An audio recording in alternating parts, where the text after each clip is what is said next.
Hello everyone, आज हम लोग बात करते हैं मोस्ट कॉमन क्वेश्चन रहता है पेशेंट का कि which is the best hair growth method. जैसे आप लोगों ने सुना होगा PRP, everyone know, like growth factor PRP.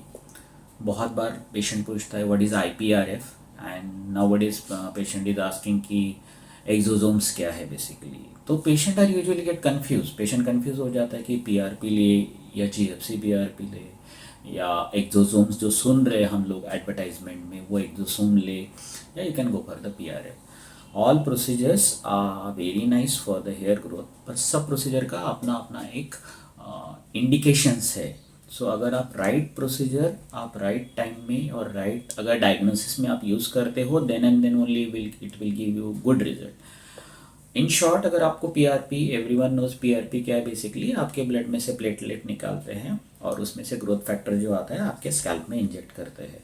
So basically injection of the growth factor is PRP. तो सम पीपल जो उनको लगता है what is the difference between PRP and GFC PRP और ग्रोथ फैक्टर पीआरपी। अगर आप नॉर्मल पीआरपी करोगे तो इमीडिएटली पीआरपी होने के बाद ही आपको उनको इंजेक्ट करना है। जीएफसी पीआरपी आप ज़्यादा देर तक रुक सकते हो, 3 घंटा 4 घंटा। So that is advantages, both are having the same things.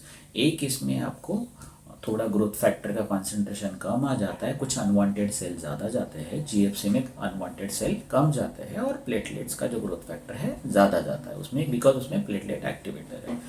So both are very good, you need to see which type is good for you. Second आता है, बहुत बार पेशेंट पूछता है व्हाट इज पीआरएफ और what is IPRF. PRF is the same, that is platelet rich fibrin. यहाँ पर भी हम लोग ग्रोथ फैक्टर ही डालने वाले हैं, but in case of PRF हम लोग कोई केमिकल नहीं डालते, और जो सेंट्रीफ्यूज मशीन में जो रोटेशन होता है वो बहुत स्लोली होता है। Because of that slow rotation से क्या होता है, आपका जो ब्लड है आरबीसी नीचे सेटल हो जाता है, और आपका जो प्लेटलेट अलॉन्ग विथ सम फैब्रिन, जिसको हम लोग फैब्रिन यानी एक मेश तरह से होता है, वो ऊपर हो जाता है। सो बेसिकली जब इसमें कोई केमिकल नहीं है, कोई सोडियम सिट्रेट नहीं है, क्लॉट एक्टिवेटर नहीं है, नथिंग, इस प्योर ब्लड जो हमने स्लो स्पिन में क्या किया है, बेसिकली सेंट्रीफ्यूज किया है, उसके बाद इसको निकाला जाता है।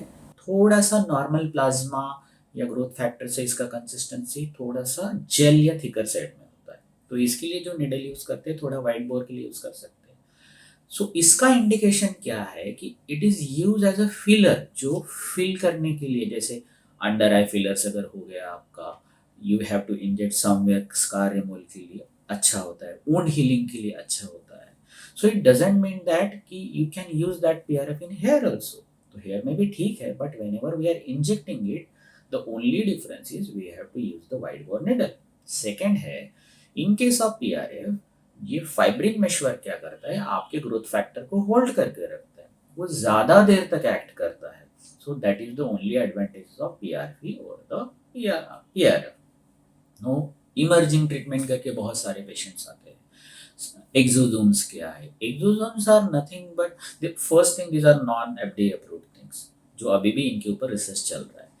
ये आपका कॉज ट्रीट नहीं करता है। जैसे एंड्रोजेनिक एलोपेशिया है, उसमें अगर बाल्डनेस आ रहा है, it doesn't treat the baldness और एंड्रोजेनिक एलोपेशिया। बेसिकली आपको ये क्या करते हैं, थोड़ा सा ग्रोथ फैक्टर एनहांस कर देते हैं। सो एक्सोसोम्स जब हम लोग इंजेक्ट करते हैं बेसिकली इन स्कैल्प, क्या करते हैं, दे आर सिग्नल जो आपके जो डॉर्मेंट सेल है उन सेल को सिग्नल्स देते हैं, या उनको परमिशन देते हैं, यू कैन से, कि ग्रोथ फैक्टर रेडी करो और जिससे ग्रोथ ज़्यादा करो। So these are emerging study. So scientifically अभी इसके ऊपर रिसर्च चल रहा है, there is no evidence that ये 100% ग्रोथ करता ही है और एंड्रोजेनिक एलोपेशिया में हेल्प करता है करके बस। But it's a clinical trial, it's not approved at all, but still nowadays people are using that, so they have a very query. So in short देखिए, पीआरपी हो या जीएफसी पीआरपी हो या पीआरएफ हो, they are one of the same thing. PRP क्या है, basically एक liquid form में है, जीएफसी पीआरपी में थोड़ा सा ग्रोथ फैक्टर ज़्यादा होता है, एंड पीआरएफ में एक सेमी जेल टाइप का है, उसका भी अपना एक अलग इंडिकेशन है. Exosomes nowadays people are usually we don't have enough data or not we like everyone doesn't have enough data कि exactly exosome कैसे काम करते हैं. So thank you so much.